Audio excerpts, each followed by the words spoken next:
Well, hello, IWF sisters. Welcome to another episode of Behind Her Bio. I am your host, Kalila Shakir Lyons, IWF Chicago chapter member, and welcoming you to something that isn't a typical introduction chat.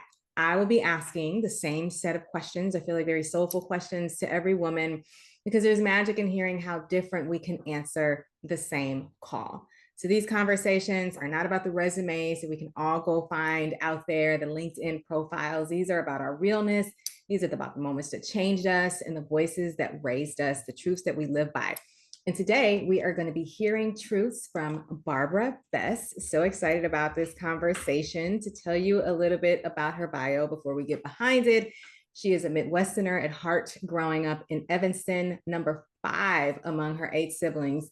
Always looking to expand her horizons, Barbara set her sights on the East Coast for college, graduating with honors from Boston College with a BA in economics and concentration in French, and also studied in France at the London School of Economics. After school, she pursued her career in New York City in the financial services industry. She held senior roles in strategic planning, product marketing, and client management when she decided to leave a culture not aligned with her beliefs of how business should be conducted. And in 2009, Barbara co-founded Capstrat with 2 other like-minded colleagues. I love that. Capstrat was an independent registered investment advisory firm offering their institutional and private wealth clients advisory and asset management services that was recently sold this year, 2025, on August 12th. Barbara is also a co-founder of the Capstrat Women's Forum, whose mission is to empower women to create successful and fulfilling lives, so dear to me, personally, professionally, and financially. She hosts in-person events and offers programs to over 6,000 women around the globe through their digital virtual platform. And she is now focused on integrating the Women's Forum into the new entity, Sageview Advisory Group and Creative Planning. Barbara has received several awards for both her broad personal and professional support of others, her community service and leadership. In addition to her leadership roles, chairing and serving on nonprofit boards, she currently serves on the board and executive committee of Housing Forward, a nonprofit focused on providing permanent solutions and supportive services to at-risk and unhoused individuals and families. And Barbara is also on the advisor board for Career Spring, a nonprofit helping to unlock the employment potential of first-gen low-income students. She has raised her daughter, Kate, in Chicago and near west suburbs, mostly as a single mom, and is in awe of this kind, resilient, lovely 24-year-old woman that was raised by her and her tribe of support. It's always good when we have our tribe. She is grateful to her current life partner, Tom, for his unconditional love and support, while sometimes competing for her time and attention. I love that. I love that you added that to the bio. Welcome, Barbara. Welcome, Kalila. I've been so looking forward to this conversation. It's always awesome to be in your space and your energy. Yes, likewise, likewise. I can't wait. Again, it's always the same questions, but where the story goes, it always keeps me in awe. So I'm going to jump right in with the first question of what's in your purse or bag that says more about you than your bio ever could? Well, this is a little bit of a different response, probably, but the fact that there are so many things in my purse, like wavering from like fabulously resourceful to one big disaster, I think says more than any one thing could say about what's in my handbag. I kind of go through these cycles of getting rid of everything and starting over again. So, have you started to purge as we get into the new year? Are you looking at your bag and taking some things out?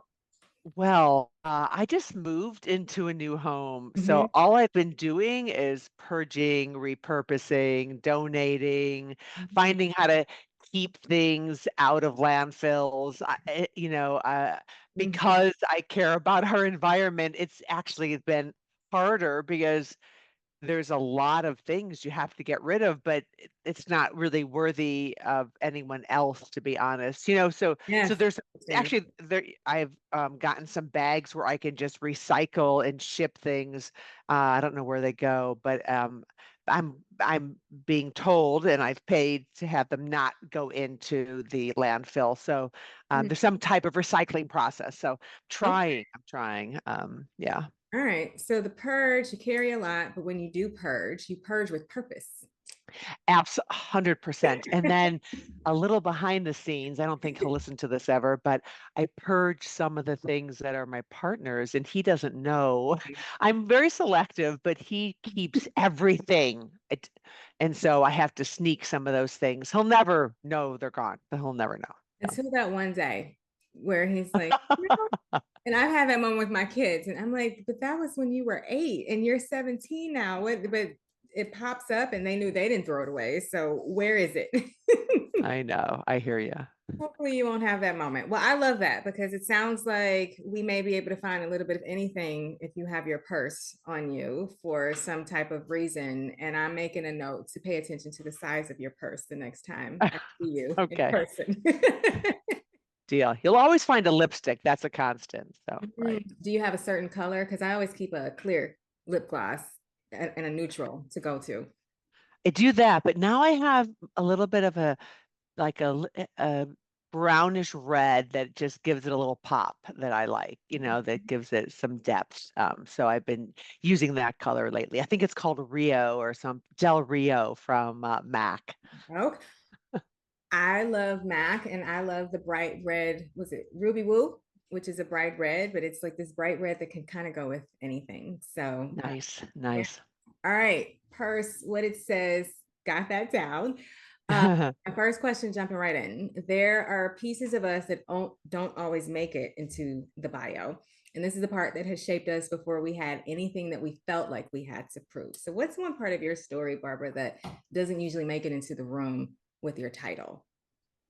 Well, so it's interesting. I love this question. And I think I had told you I had gone to this workshop and reworked or not your traditional, this is my role, this is my title, this is what my other professional roles have been. So in the current bio that I heard you read, it Mhm. talked about I'm number 5 of 8 because that says more about me. It's never been in my bio before until today. Um, Love but it. that says so much about who I am because so I'm the oldest of the four youngest. The biggest age difference was between myself and my brother, who's older than me, at 4 years, which was a lot for a Catholic family.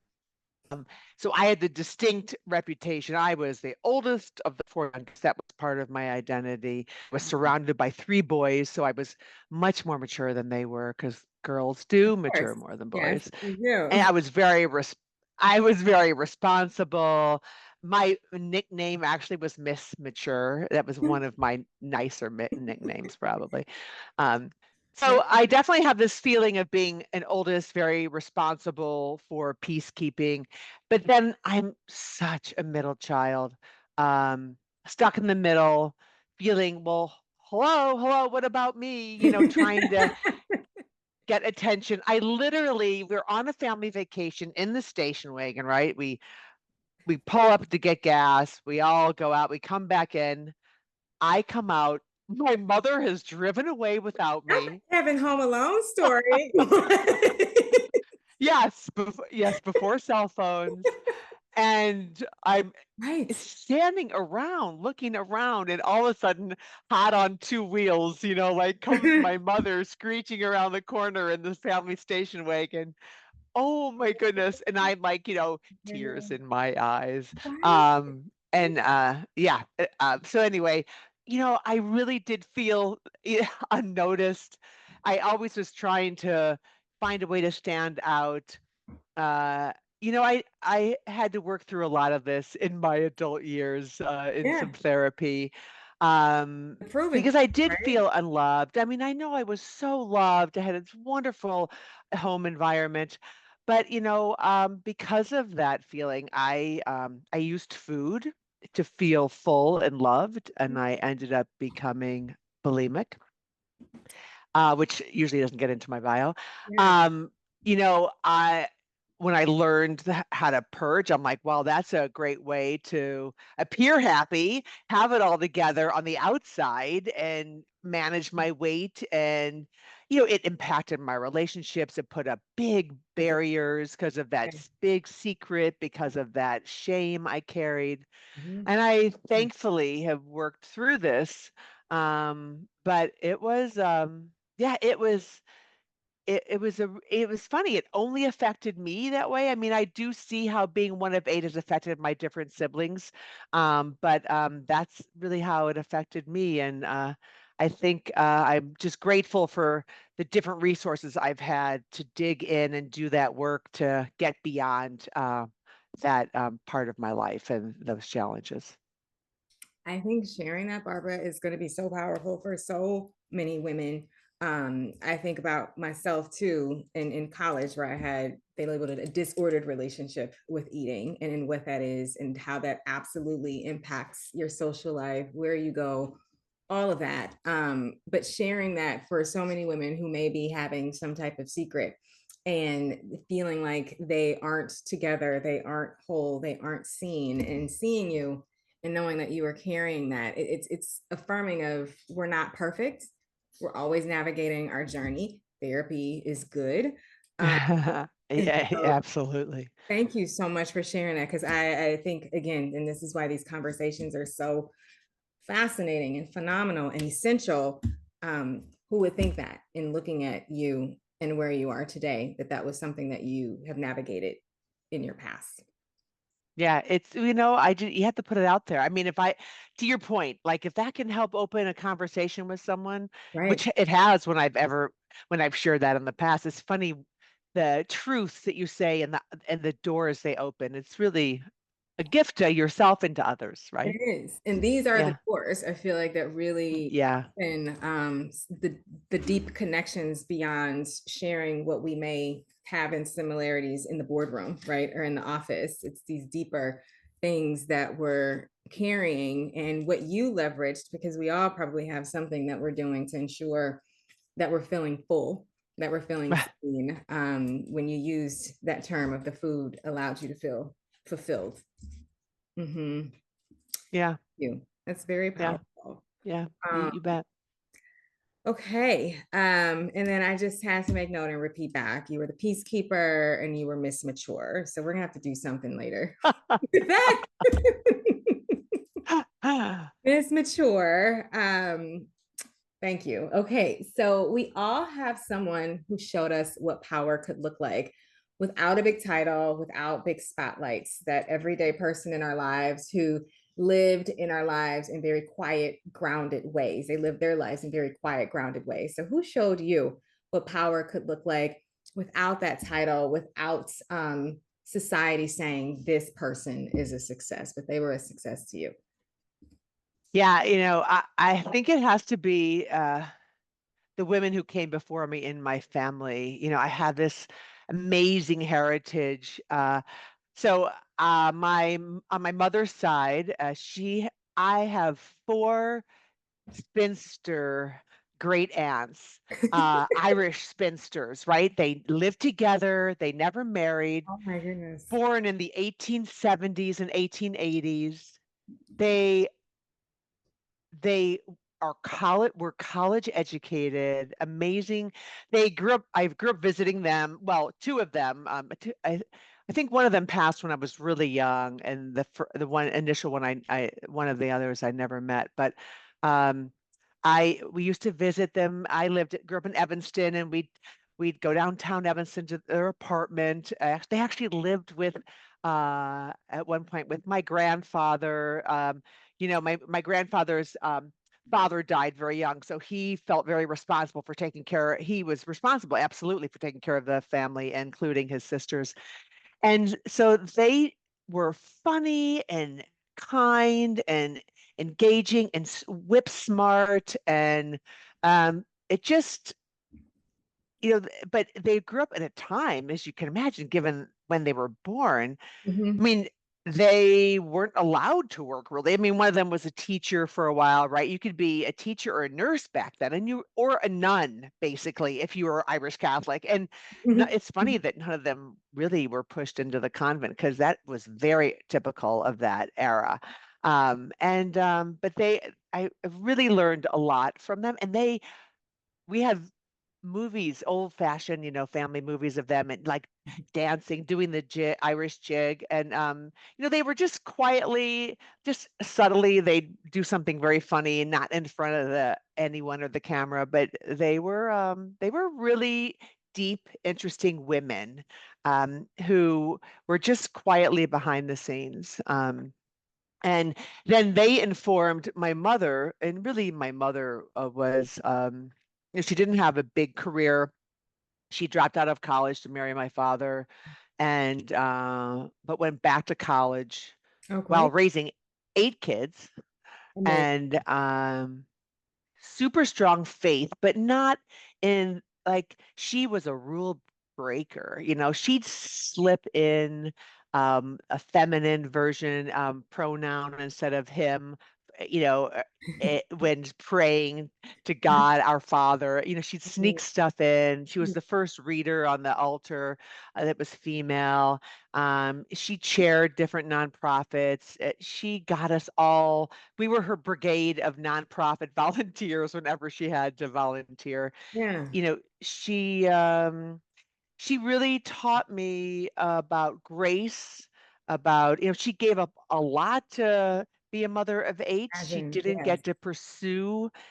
I think that's what her going back to school at night and pursuing some of her passions really was. And I also learned the power of making life fun and celebrating, like just creating birthdays or holidays as special days, but even like 4th of July and just finding the magic in things. And when I went away for my junior year to Europe, and that semester that I was in France, she visited me. And when we were traveling, sometimes when you're taking a photo, it just can't capture the grandeur of the moment, right? The feeling, the image. And so we decided to create these special moments, we called them. And we paused and we would say, okay, this is a special moment. And we'd pause for, I don't know, maybe 30 seconds, not even a minute. And we would just take everything in. And that was 40 years ago. And I can go back to those places right now. Because it's If there. You took time to really take it in. Mm-hmm. we so created this strong imprint. Um, And so she really taught me how to be present and in the moment. And she taught me the power of financial independence, which I think is why I didn't marry until I was 42. Like, um, Amazing. she was not totally fulfilled in her marriage. Mm-hmm. When her father died, she inherited some money and she gained this freedom. I mean, before then, she got a check once a week from my father. And she was in an era when she That was the couldn't have a thing. credit card. She couldn't Mhm. have even a bank account without my father's signature, even though she had inherited this money. I mean, can you imagine those days? I Yeah. mean, that's just a whole different time. And it gave her this agency, right? This ability to spend her money on things that she believed in. And actually, her inheritance put all 8 of us through college. That is amazing. I Yeah, that's how she spent it. Right. questions all day about your three Irish spinster aunts and your mother. Both sets, the aunts and then your mom, it seems like they were just quietly breaking barriers too, having this Oh, power, absolutely. but also quietly breaking barriers in the lane that they're in. And I think that's something all of us as women should think about is right where we are, where can we break barriers? And it doesn't have to be loud and bold, but we're breaking it and we're doing it quietly for someone else. And it sounds like the four of them, your mom and the three aunts, did that and did that in a way that impacted you and helped you as well. Absolutely, because my mother especially was someone who, you know, had a lot of um, you know, agency to do things, but also, but well, I don't know, I wouldn't call her a rule follower, but she really respected authority. But Mhm. when there was a rule that didn't make any sense, Mhm. she did not, rules were made to be broken. Like if it didn't make sense, she did Right. not need to follow it. And Yeah. so, I think just because something's done a certain way doesn't mean that's the right way to do it. That's I think she gave me the power to think that way.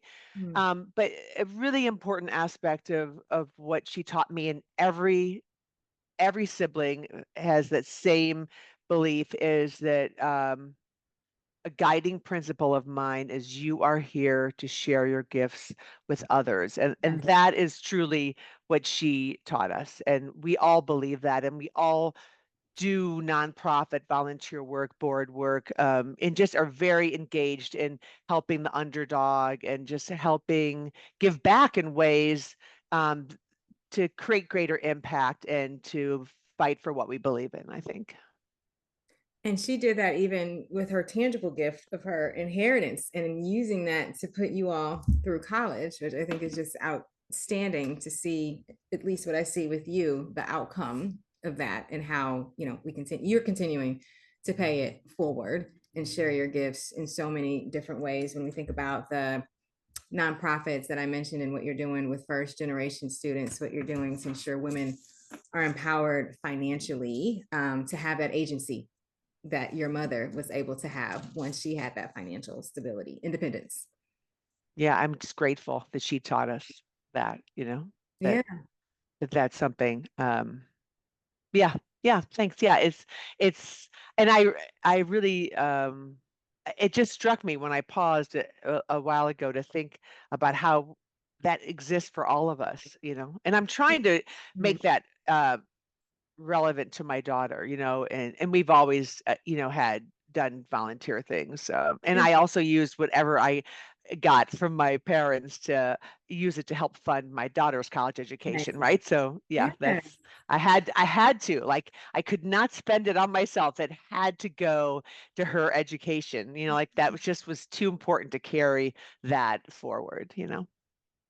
This is an unplanned question, but I have to ask. You mentioned the quiet moments, or the special moments. Are there any things that you still do now to pause and experience those special moments today? Like curating special moments or pausing to embrace a special moment? Absolutely. Um, I Before I get ready,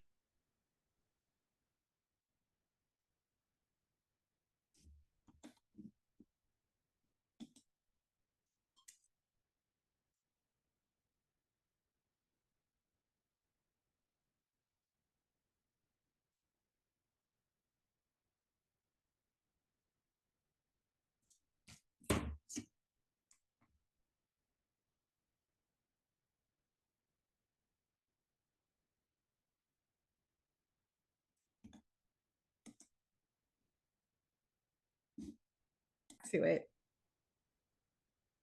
All right. So if you noticed kind of a blip and a pause, it's because we had some things going on behind the scenes in the middle of behind her bio, but we are here, we are back, and we had a cliffhanger because you were starting to share how you create special moments still today, what that looks like, and in grounding yourself and being present in the moment. I do a couple things to ground myself in the moment. I, like, even before we had this call, I stopped and I closed my eyes and I just sank into being present and in the moment. And I usually picture myself sitting cross-legged on a beach with my arms out and the ocean in front of me. That's just this peaceful mantra place where I just love the water. Uh, but I will when I'm with my daughter, or a close friend, if like there just is this spectacle that we're feeling, I'm like, okay, we can't photo this. We just need to pause here and take this in, right? Yeah, bringing your Um, mom's tradition back into the yeah, moment. Yeah, I like yeah. that. I think we should all think about how we pause throughout the day and have special moments and recalibrate back to our presence, not just the present moment, but our actual presence and what it is in that space. So thank you for that. Um, Sometimes life takes our breath away before it gives us back a new one, and then we rebuild and we rebuild differently. So, what's a moment that knocked the wind out of you, took your breath away, Barbara, and taught you then how to breathe again? Well, so I thought of a personal and a work one on this one, but I guess I'll start, and I don't need to do both, but my personal one. I had adopted my daughter Kate as a single woman, but I did have a little last minute panic of, oh my God, I need to create a family for Kate. Here I am, one of 8 kids, and Mhm. I'm like, okay, it's just Kate. I need to create something bigger. And so, and I'd been in a bunch of different relationships. And so I started dating this guy, and we really hit it off. But I swear in hindsight, I'm like, okay, you can fog a mirror. Let's go. You know, I'm like, there were so many red flags that I ignored that were ridiculous. And I swear I just thought so he had 2 great kids. He was a fun, great guy, blah, blah, blah. And I decided I had to get married. I didn't need to get married, but I did. And that lasted not long. And so I uncovered that he'd been deceiving me in the background. And then Okay. I had to take matters into my own hands and Hmm. exit the marriage. And it all worked out fine. But it was a fear-based decision, and fear-based decisions are never good decisions, right? Ever. I always say if it's fear driving you, just pause. Don't do it. Don't God. do it. Mm-mm. Yeah. And, I was embarrassed, like, oh my God, because like we had had this fabulous wedding and, it was a wonderful celebration. And literally, well, I kicked him out probably year and a half later. It took a while to decide what to do. He had addiction issues as well, with all the deceit. It kind of goes hand in hand, really. Mm-hmm. Mm-hmm. Um, but I had to own that I saw what I wanted to see in him, and I overlooked the red flags. So I couldn't blame him and be the victim. I just was like, absolutely not, Barbara. You didn't talk about finances. You didn't set ground rules. You saw these issues. You didn't, I mean, we had gone to therapy, but you chose to move forward because you wanted this fantasy image of what you thought was important because of this other, honestly, this fear of doing this on your own. And you made a bad choice. So own it and move on. And I've definitely have helped and talked to other women, which Mm-hmm. continues to help myself when they're going through a divorce. And I feel that anger stage of betrayal, which I get.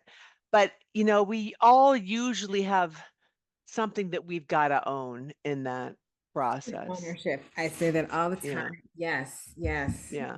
And that's really how I couldn't have moved forward if I didn't own my part in it, right? It wasn't all him. It's never all the other person, Right. right? We have something that that's that we are at the table, and part of this is because of how we showed up or just choices we made. And so once I was able to really own that, it really helped me to continue to move forward, and get past um, the ego things of my embarrassment and the things that don't matter. What mattered was making sure my daughter was okay, that she was well cared for, that I showed up for her, and that I found a way to create that drive to be a single mom and to start this business in the process, and move forward. So it worked out, but it was a tough, that knocked the wind out of me. Yeah. And now you're breathing again, and how you're breathing, I just wrote down, and something I say to people a lot is someone sees you as what's possible. And so I'm sure there is going to be a woman or two listening to this and possibly pausing on some decisions that she's going to make, considering to make out of fear. And also just hearing some women who may still be in a victim place, and starting to recognize that and having some awareness just as you're sharing your story, and understanding that we can't move if we're in that victim mode, right? That's not where we're going to find our power. So how do we do that to get to that liberation in order to be able to move freely and back to our purpose? And then the last thing I'll say, and this is something that I have in my book and I talk a lot about too, is I love that in this situation, you went on a journey of not staying on how you own others' perspectives, right? Like the embarrassment of the wedding, and now we were divorced, but you owned your power and you got back into your purpose. And your purpose at that time, truly and fully, was, what does this mean for your daughter? And reimagining it from what you might have been holding on to before, it had you move past the red flags that you were seeing. So each of your responses is a whole behind her bio episode. I could go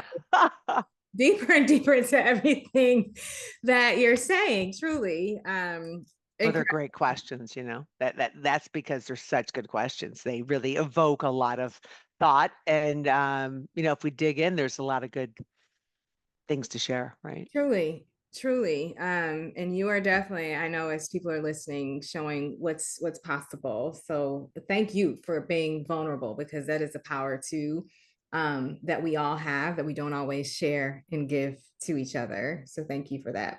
Hmm. Okay, some stories take years to name and others we're still living. So, what's the story you're still learning about, or that you're still learning how to tell about yourself? Uh, Probably around my business. Hmm. I'm like, oh yeah, I started this company. Yeah, Yeah.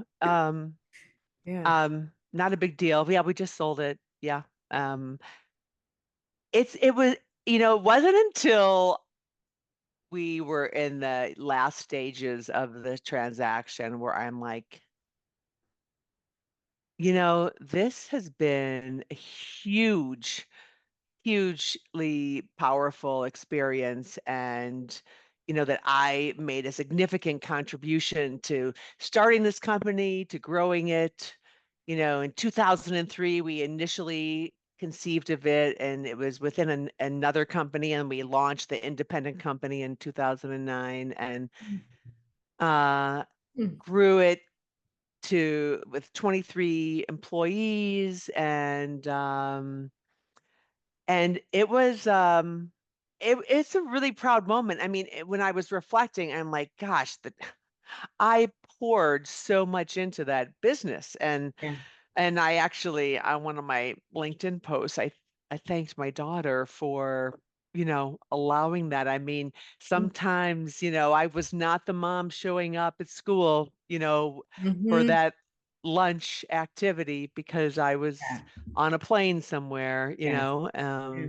and I know it wasn't always perfect for her, you know, and uh, and I really had a tremendous experience leaving this toxic kind of environment and really creating this incredible culture. It wasn't just me that created it, but having this company where we built a really wonderful culture where people could be who they were and not have to be pose and pretend to be something else. And it was not top down driven. It was really collaborative, and just so proud of what we created. And also because of the quality experience we gave clients and the agency we gave our employees. We really believed in even our young early stage employees, giving them exposure and opportunity to really be client facing early on, knowing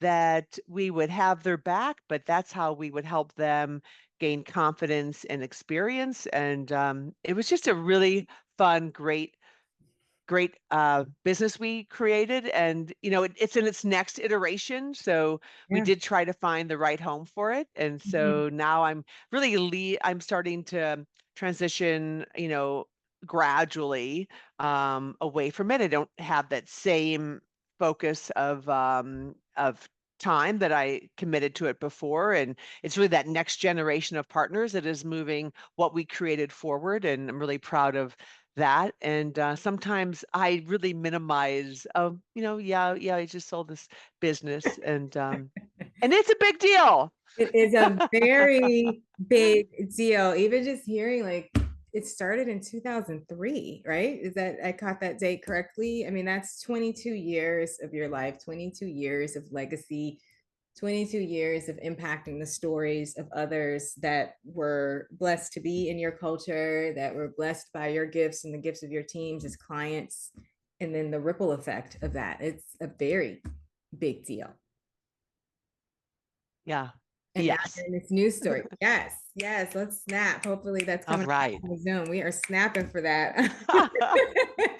And you still now have a new story to tell, which is powerful as well with your new venture and what that's going to mean. The work that you're still doing for women, again, going back and impacting so many other stories. So I think your story will continue to evolve. There is no stop to your story. Absolutely. Well, that's for sure. And I'm excited about having sold to a larger organization and to take this women's platform and integrate it into their larger environment and connect with more women and people and Mm. give more women agency to be empowered and fulfilled personally, professionally, and financially. So that to me is really exciting. And I know that you'll be a part of that story in I'm 2026, and just I can't honored. wait.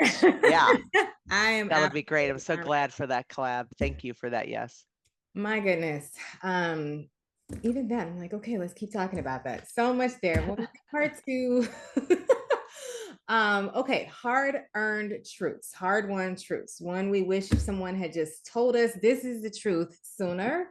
What's one of yours, the one that you would love for every woman listening to hear so she doesn't have to earn it in a hard way? Absolutely. Well, I think one just for I would just put out there for anybody, not just women, is happiness is a choice. I mean, and I remember the therapist who told me that happiness is a choice. And I mean, I know not to minimize that people do struggle with depression or have certain mental health issues, but like I really realized, Barbara, you can choose to live in your unhappiness or you can just choose happiness.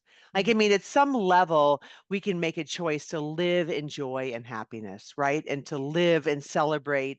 It's kind of that getting into abundance versus scarcity, right? And happiness is a choice to make. And I really decided to make that more of a choice for myself versus focusing on whatever mess. We all can focus on a mess that's out there, or we could focus on the more positive side. So that to me is just universal. But I think to women, I really wish I felt and embodied this sooner was you are enough.